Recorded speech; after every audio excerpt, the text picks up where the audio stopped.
Bw'olaba obukoko buno bwekungaanyiza mu kifuufu kimu, funa akati ogende ng'obugoba ng'obuzuukusa. Tokkiriza bukoko buno kwebaka nga tonnakakasa nti buli kamu kanywedde amazzi, nga tonnakakasa nti buli kamu kali active. Tobukkiriza kwebaka, buzuukuse, bugobe n'akati. Kwata akati akawanvu kuba wano oyinza okugaa nti k'obutambulemu n'obusotta. Kwata kati ogende ng'obukangakanga. Alyanda yaffe mulirabye ne bulikweti zaffe ze twakola muzirabye, ndowooza zikyamuka bulungi. Buli lw'obeera obukanga bw'oti buno obukoko like buli lw'obeera ng'obuzuukusa n'akabadde kanaayitirayo kalamuka ne kadduka ne kagenda ne kanywa. Bw'olaba bulemeddewo nga bwebakaabaka nnyo, kwata kamu kamu ogende ng'okanywesa. Tolina ky'osalwa ng'obukoko bunywedde bulungi. Buli kakoko olaba buli lw'okakwata ne kanywa nako muli kafuna amaanyi. Amaanyi g'olusennyente mugalabye. Banseere emmere, banseere n'amanda mule waabwe. Hello my viewers, I welcome you all at Molly Local Poultry Farm. Thank you so much for viewing, for subscribing and for liking my videos. If you are new on this channel, my dear, consider subscribing. My returning viewers, thank you so much. My viewers who comment, thank you so much. Those who share the videos, thank you so much. Yes, today I've come to share with you how we organize the brooder or the brooding room. So I've come to talk about brooder management. Yes, my dears, from where we start from up to and until we put in our chicks. So my dears, we start with preparing our room. As I always tell you that before you bring in the chicks, you have to first disinfect the room for some good timers, like for 3 or 2 timers before you bring the chicks at your farm.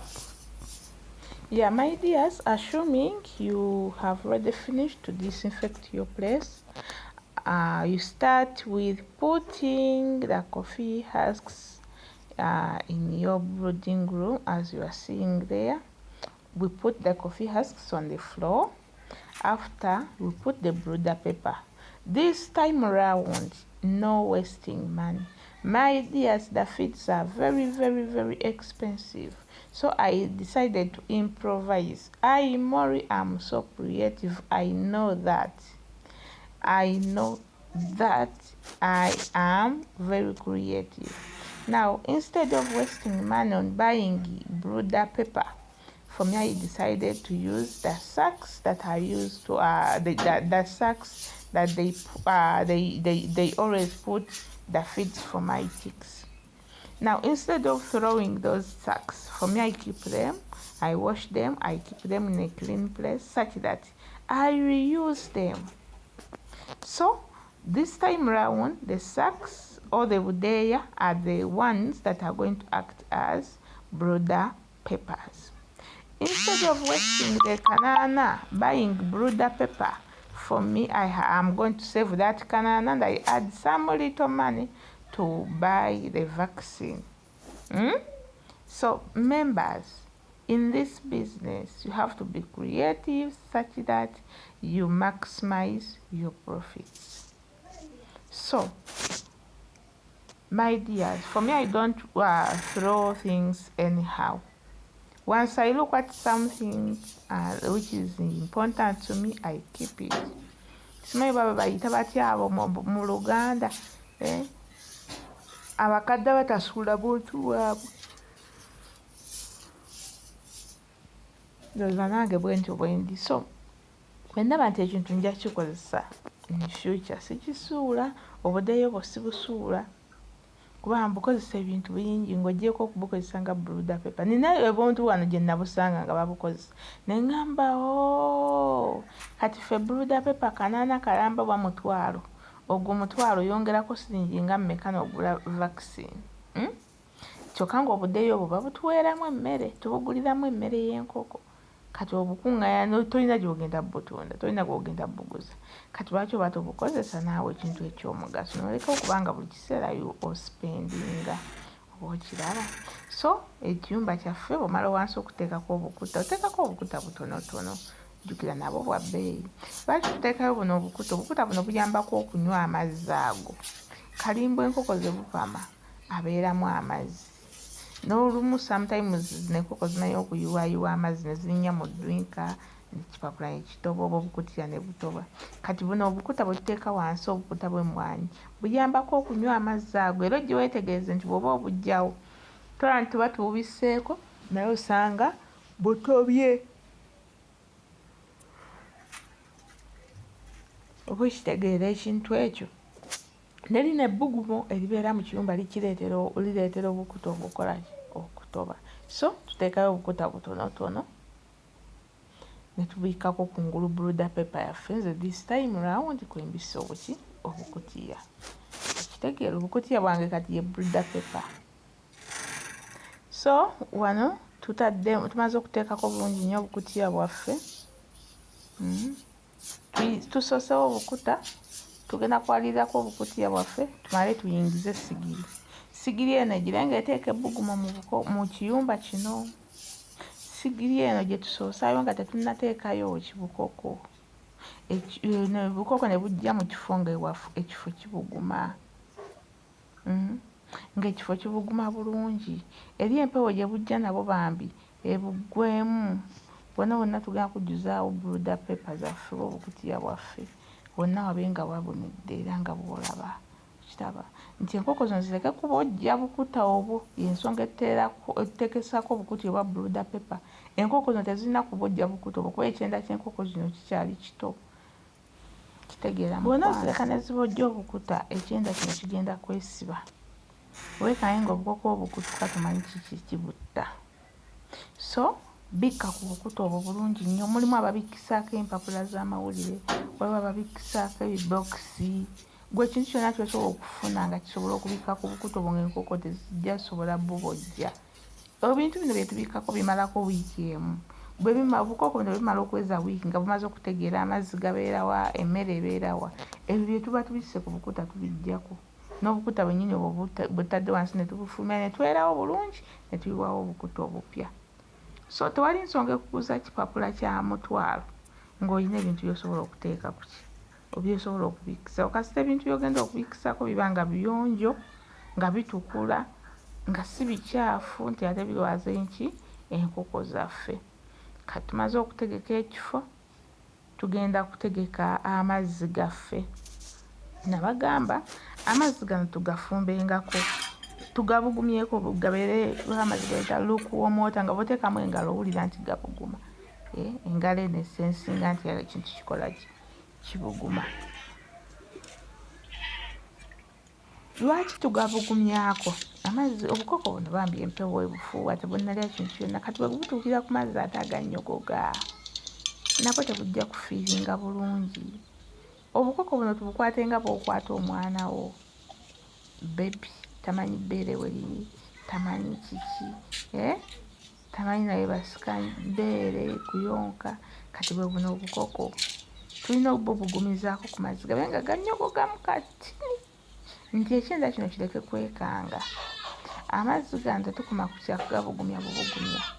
Tujja teekamu ekitundu kya butto, ky'ekijiiko kya butto. Mu liita 10 tuteekamu kitundu. Bw'oba nga ogenda kupima kidomola kiramba, ojja kuteekamu kijiiko kiramba ekya ssukaali. Bwe kiba nga liita 10 ojja kuteekamu kitundu kya kijiiko. Then tuteekemu ne gulukoviti waffe, ye gulukoviti teeka. Bw'oba tolina gulukoviti eyo w'enkoko osobola okukozesa gulukosi. Waliwo eyambuuza gulukosi bateekamu yenkana ki? Gulukosi teekamu nayo gw'obulya nti ekintu kirimu akawoomerera. Tebirina kuwoomerera nnyo. Wabula gwe kasobolya nti ekintu kirimu akawoomerera eyo ye gulukosi amala mu mazzi g'enkoko. Butto no tumuteekamu asobole okuggula digestive system y'enkoko eno. Ereke kuba nga jjukira ye first time yayo okulya n'okunywa. Kati butto ono akola nga cholesterol mumanyi ente nga yakazaala ebyo ebigundi amata g'ente nga yakazaala gamata gaba gagivaamu gayamba okuzibukula digestive system yakayana. Kati naffe butto ono yagenda okutuyamba, enkoko teziyonsa, kati butto ono yagenda okutuyamba okuzibukula ekyenda kyakakoko kano. Waliwo abalina baba bakozesa parafini w'enkoko. Parafini w'enkoko gyali naye si buli wamu nti bamutunda, abantu abamu tebamumanyi naye nga gyali, naye simanyi bwe bamukozesa. Nze ebbanga yange yonna nkozesa cooking oil, nteeka mu kitundu kya kijiiko mu liita 10, bwe kiba nga kidomola kiramba nteekamu ekijiiko kimu. Amazzi gaffe ago tugabugumizaako era tugenda kutabula, tugagateeka mu liita 10 yaffe eyo. Nga bwe mbalaze tumaze okukolawo glucovit waffe tumumaliriza bulungi, tumaze okupima ejiiko zaffe ze twetaaga. Kati tugenda kuddira amazzi gali tugateeke mu kadomola. Amazzi gali gabuguma ge tugenda okuteeka mu kadomola kano. Tutabule ejiiko zaffe 10 eza glucovit, tuteekemu n'ekijiiko kyaffe ekya butto, tuyiwe mu kadomola byetabule bulungi, tusukundemu, tuteeke mu drinka yaffe. Amazzi gano tugateekayo ng'obukoko tetunnabuyingiza, betusoosaayo mu nnyumba. Twataddeyo ensuwa yaffe oba sigiri yaffe, kati ekifo kiri mu kubuguma. Kati tugenda kuteekayo amazzi. Bwe tumala okuteekayo amazzi, akawuka bwe tunamala okugira obukoko buli koteeka wansi obulina amaanyi bujja kutambula nga bugenda bunoonya ewali amazzi, obumu nga bugenda bunoonya ewali ebbugumu, obumu bwetuume wamu. Obukoko okwetuuma wamu si kirungi, era ojja kufuna akati ogende ng'obugoba mpola mpola, obugobe bugende buzuukuke bunoonye ekyokulya. Omakinge sure buli nkoko ekoze ekyenyedde. Obukoko buno mazzi ge gasookayo, n'olindako ne wayitayo eddakiika nga 10 oba 5, n'olaba nti buli kamu kanywedde. Kwolaba katagenda ku drinka, kakwate mpola mpola okanywese. Buno bubebi, tebumanyi mazzi bwe gawooma, tebulyangako. It's their first time okuwanga butandise okukola ki, okulya. So bukwatireko busobole okunywa amazzi. Bw'omakinga sure nti bwonna bunywesezza oba bunywedde, awo leeta emmere mu butray. Lwaki emmere tugiteeka mu butray? Butray buno buyambako enkoko zino obutayonoona nnyo emmere. Bugenda bubojjoomo mpola mpola. Kwata n'olubatu lumu ogende ng'oyiwa mu tray, olubatu lumu ng'oyiwa mu tray. Bw'olaba obukoko obutalya oba obutanywa obwebaakiriza, buzuukuse bugende ku mmere oba bugende ku mazzi. Tokkiriza obukoko buno mu kwebaakiriza mu zino essaawa ezisooka. Ate era nkusaba beerawo, ebyanda byaffe biraba bye twakola bwe byememula briquet. Baanammwe siri kukunseera manda, banseere n'emmere, emmere yalinnye ebbeeyi. Banseere brooder pepper, banseere amanda, banseere emmere. Genda ng'obuzuukusa mpola mpola, n'okwewala obulinnya, kwata akati ogende ng'obuzuukusa mpola mpola mpola mpola, buzuukuke bugende bunywe oba bulye. Ekiseera kijja kutuuka nga bwonna buli active, nga butandise okukola ki, okweriisa oba okunoonya. Olina kipinga kulaba nti tebwebaakiriza. So mubuukinga obukoko bwa day 1, mubuukinga obukoko obw'omwezi. Zizo mbateereddemu abagala brooded chicks, 1 month chicks, zizo mubuukinge nga bukyali. Bwe munaalinda ate buggweewo ate mumole, ate kati twagala ku bukoko bw'omwezi. Mubuukinge buubwo mbateereddemu badiya. Buukinga ayagala obw'omwezi, buukinga nga tebannabumalawo.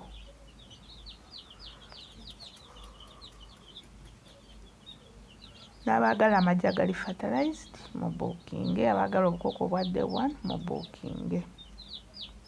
Ye ba mikwano, enkoko zino ojja kutuuka ekiseera nga tekikwetaagisa kubeera nnyo mu kiyumba, naye making sure nti akaseera wooteeramu enkoko obukoko obwo buwa obudde. Nze obukoko bwange buno nabuleese dda, bwabaddewo dda era batutte bwabe batutte nensigazaawo obwange. Kati obwo obwange bwe mulaba neŋŋamba bwe naagenda mu brooder emisana obukoko buno sijja buwa budde, neŋŋamba kanjiyingire essaawa 12 era zigenza okukoona 12 nga ndi mu brooder, ntegeeka brooder ruumu eyo nga bwe mugiraba nga ndi mugitegeeka. Olwedde tebali twamala dde ogifuuyira, kati just kuteekawo bukuta, making sure nti ebbugumu eriri mu kifo limala.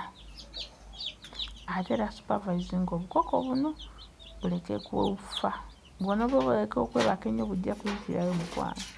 Teekamu eryanda lyememule bulungi, nabagamba muyiga okukekkereza in order to maximize the profits. Kati gwe kaba kuseera amanda obukoko olowooze nti ojja bubugumiza wiiki emu.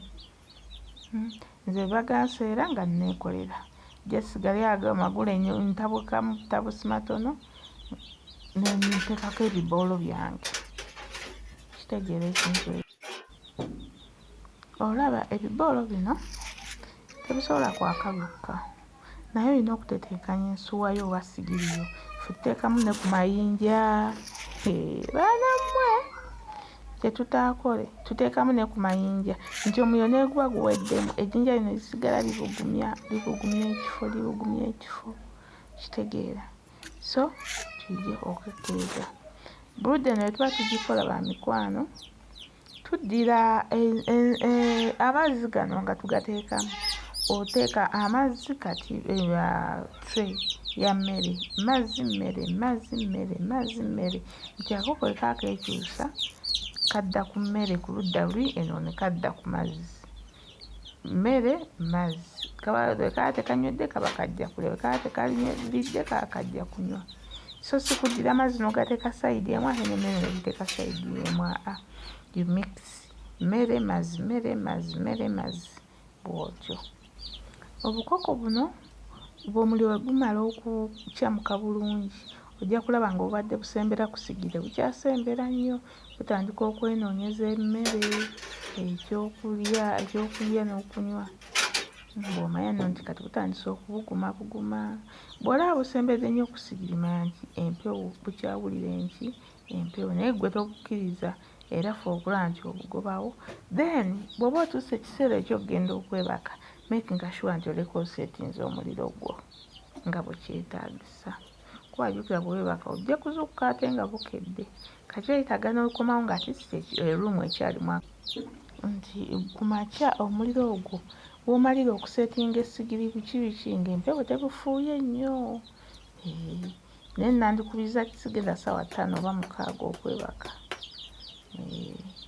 Omanyi nti ezo essaawa 6 z'owebaka ojja kusanga enkoko zo zikyabuguma. Ku makya keera, bw'oba olina enkoko endala kerera mu nto z'oba osookamu, ziye zitakyafuuyibwa mpewo z'oba osembyayo, zino zifuuyibwa empewo z'oba osookamu ozikoleko olyoke ogende mu ndala. Essigiri eyo ebeera mu makkati ga brooder oba brooding room. Nze kati nkozesezza sigiri emu oba ensuwa emu, naye oba ogenda kukozesa sigiri 2, making sure kati okusinziira ku bunene bwa ruumu ensuwa zandibadde zibeera mu makkati.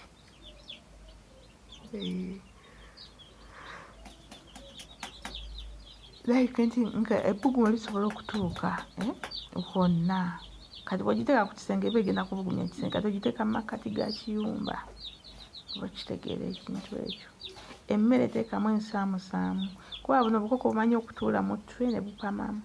Kati bw'oteekamu emmere nnyingi ogenda kugyonoonera bwereere, ogambe enkoko zirya, bannaye enkoko zirya, naye nga ggwe wayonoonye emmere. So tuyige okukekkereza. Thank you for loving Mori Local Poultry Farm. Thank you for supporting more local poultry farm ideas. May God bless you. Let's meet in the next video.